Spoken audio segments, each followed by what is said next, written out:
Cette campagne électorale n'a ressemblé à aucune autre. Les Français auraient mérité un grand moment démocratique. Parce que c'est le destin de la France qui se joue et le destin des 5 prochaines années pour les Français. Et en fait, c'est pas du tout ce qui s'est passé. La crise Covid, la guerre en Ukraine et le scénario machiavélique du président Macron se sont mis en place. Ce qu'il veut, c'est un nouveau face-à-face avec les extrêmes. Il veut un face-à-face avec les extrêmes parce que c'est son assurance réélection. Pas question d'avoir un vrai débat. Bilan contre bilan, projet contre projet, avec la droite républicaine, une droite forte et juste, qui veut reconstruire la France. Une droite qui veut remettre de l'ordre dans la rue et aux frontières. Une droite qui veut reconstruire les services publics essentiels qui sont aujourd'hui affaissés, comme l'école, comme la justice, comme l'hôpital. Pas question de parler pouvoir d'achat et revalorisation du travail contre l'assistanat. Non, en réalité, on n'a pas eu de campagne. Le président s'est dérobé, tous les ministres ont eu interdiction de débattre avec moi, Marine Le Pen aussi a refusé le débat, et donc on n'a pas eu de campagne. Chacun a tracé son sillon. Emmanuel Macron a épargné consciencieusement l'extrême droite pour les faire monter, parce qu'il ne voulait pas avoir face à lui cette droite puissante, qui correspond vraiment au projet dont la France a besoin.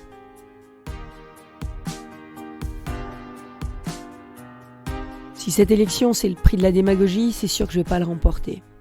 Si le sujet c'est élire un beau parleur, qui est aussi un petit faiseur, alors votez pour d'autres que moi. Moi, ce que je suis, c'est une femme qui fait. Partout où j'ai été, ministre des universités, je n'ai pas cédé à la rue, contrairement à Emmanuel Macron en Corse, contrairement à Emmanuel Macron à Notre-Dame-des-Landes, contrairement à Emmanuel Macron face aux Gilets jaunes. Je n'ai jamais cédé face à la rue. Et j'ai l'expérience, contrairement à Éric Zemmour, contrairement à Marine Le Pen. Vous savez, quand on a mis en faillite son propre parti, est-ce qu'on peut vraiment diriger un pays ? Je crois que la France a besoin de l'expérience. Si vous prenez Margaret Thatcher ou Angela Merkel, c'est certain, elles ne ressemblaient pas à Bonaparte au Pont d'Arcole.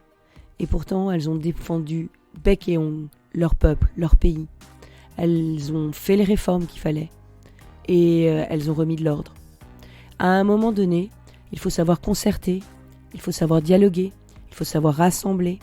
Moi, je ne mépriserai pas les Français. Je ne dirai jamais qu'il y a des Français qui ne sont rien.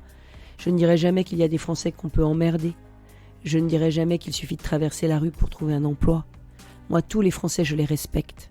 Je ne jetterai pas le plan banlieue à la poubelle, sans l'avoir même regardé. Je ne laisserai pas la ruralité oubliée fermer ses écoles et ses hôpitaux. Pour moi, chaque Français, quelle que soit son origine, quelle que soit son histoire, quel que soit son lieu de vie, aura droit à la même considération, dès lors qu'il respecte les lois de la République. Ceux qui passeront un mauvais quart d'heure, c'est évidemment les fraudeurs, les voyous, les clandestins. Mais les honnêtes citoyens, eux, auront la considération qu'ils méritent. Et ils seront respectés.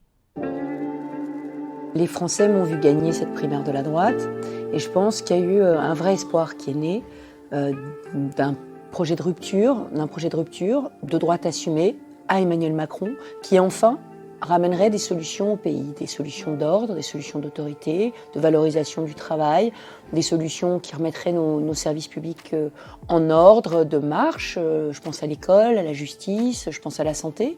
Donc il y a eu un formidable espoir qui s'est levé. Et puis ensuite, il y a eu le meeting raté du Zénith.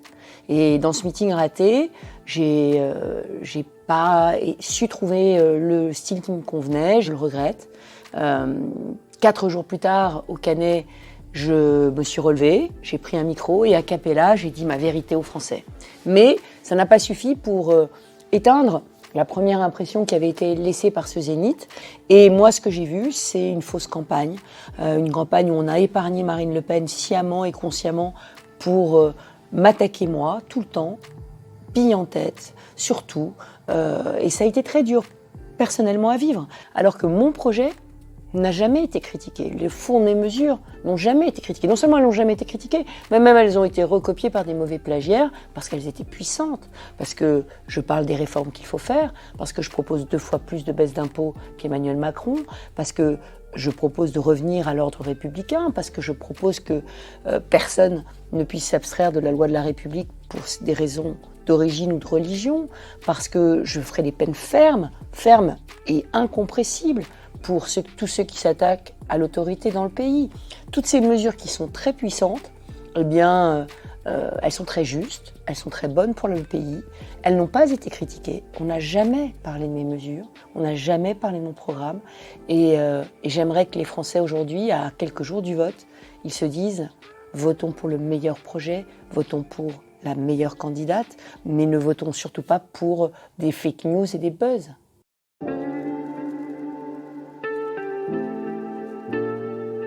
J'ai été la femme à abattre depuis janvier. En Marche a épargné soigneusement Marine Le Pen pour la dédiaboliser. Et vous avez vu aussi la violence des attaques d'Éric Zemmour contre moi. Au total, ça a été très violent.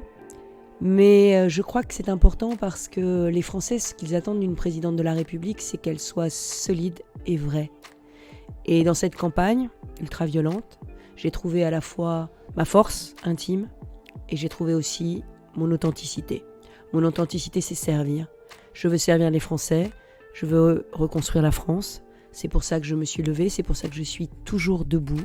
Et c'est pour ça que malgré les obstacles, malgré des erreurs que j'ai pu commettre, ce que je dis aux Français, c'est « vous m'avez vu trébucher, mais vous m'avez vu me relever ».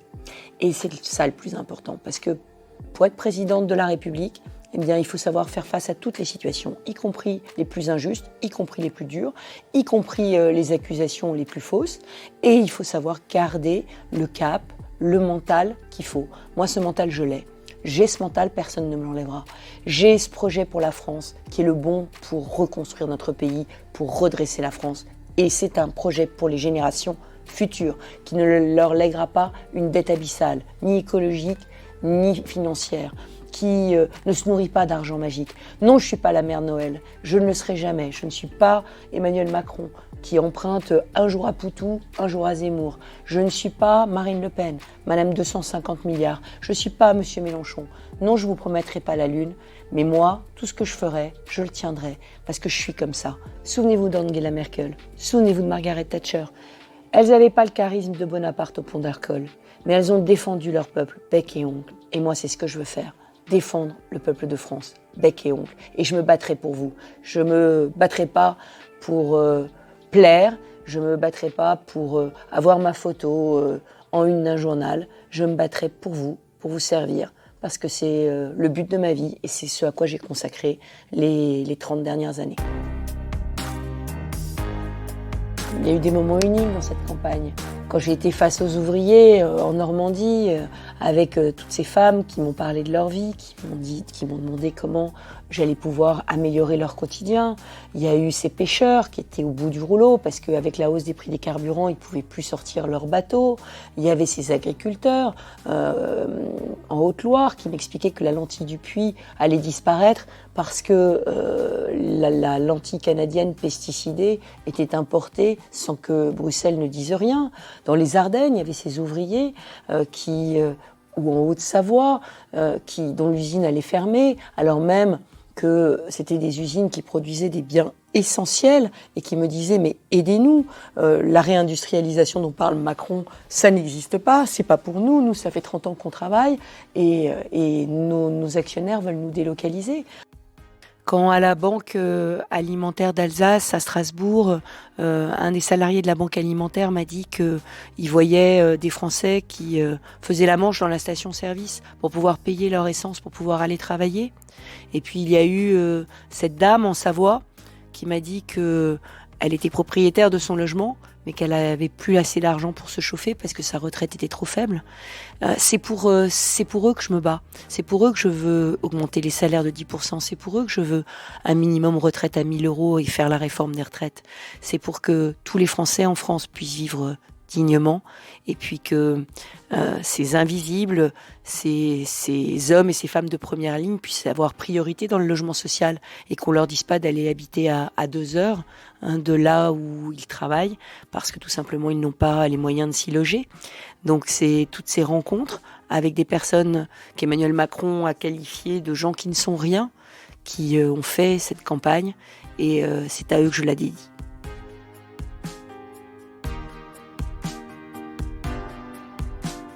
toutes ces rencontres, elles ont été magnifiques. Et puis il y a eu aussi ces très beaux endroits du patrimoine français que j'ai découverts, les plus beaux villages de France, Montpérou dans le Puy-de-Dôme, quand j'ai pu passer la journée à Colmar au moment du marché de Noël, quand je me suis retrouvée en train de découvrir la maison de George Sand, pour laquelle j'ai une immense admiration et que je n'avais jamais vue, ou bien de visiter le musée de Rimbaud à Charleville-Mézières. C'est vrai que dans cette campagne, j'ai vu la France telle qu'elle est, c'est-à-dire un pays magnifique avec une histoire extraordinaire et un peuple fier, rempli d'allant. Vous savez, Exotech, notre seul licorne industrielle qui fabrique des petits robots logistiques avec une moyenne d'âge de 31 ans et des centaines de salariés à côté de Lille. C'est magnifique de voir ça. C'est magnifique de voir cette France qui ose, qui crée, qui a envie.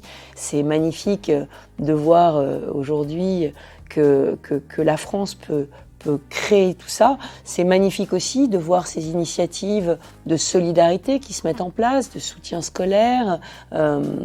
Quand j'ai été, parce que j'ai commencé la campagne dans la vallée de la Vésubie et que j'ai vu les dégâts que le réchauffement climatique peut faire et en même temps la résilience d'un peuple qui reconstruit son village détruit, tout ça, c'est des moments extraordinaires. Cette campagne, je l'oublierai jamais parce qu'elle m'a marquée et elle m'a fait rencontrer que des personnalités extraordinaires. Et puis, vous savez, dans les campagnes, on rencontre ses vrais amis. Et mes vrais amis, et c'est vrai, je les ai vus dans cette campagne.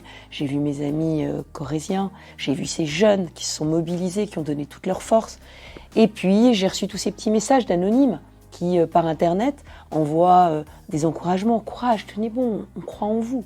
Et c'est eux qui m'ont donné cette force. Et aujourd'hui encore, eh bien, je leur dis, ne vous inquiétez pas. Ce courage, je l'ai pour les Français, je l'ai pour la France. Je l'ai parce que j'aime passionnément notre pays et que je ne le supporte pas de le voir comme ça, immobile et livré au cynique. Moi, je ne veux ni l'immobilisme, ni l'extrémisme. Je veux un autre destin pour la France.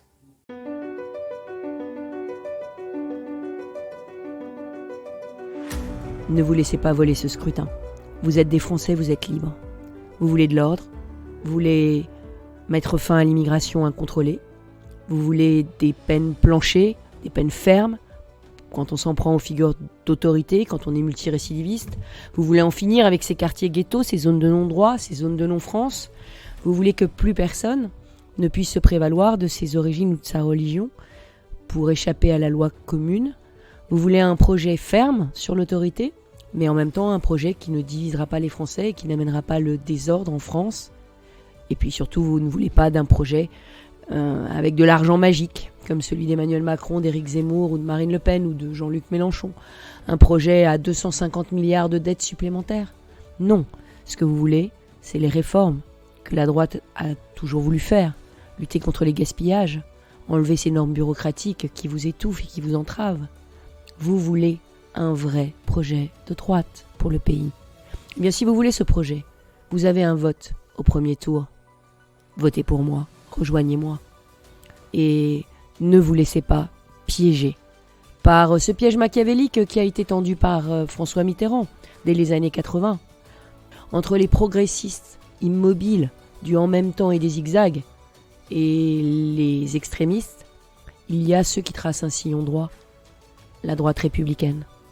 Et la droite républicaine, elle s'incarne autour de mon projet, autour de mon équipe, une équipe qui est prête à gouverner dès juin.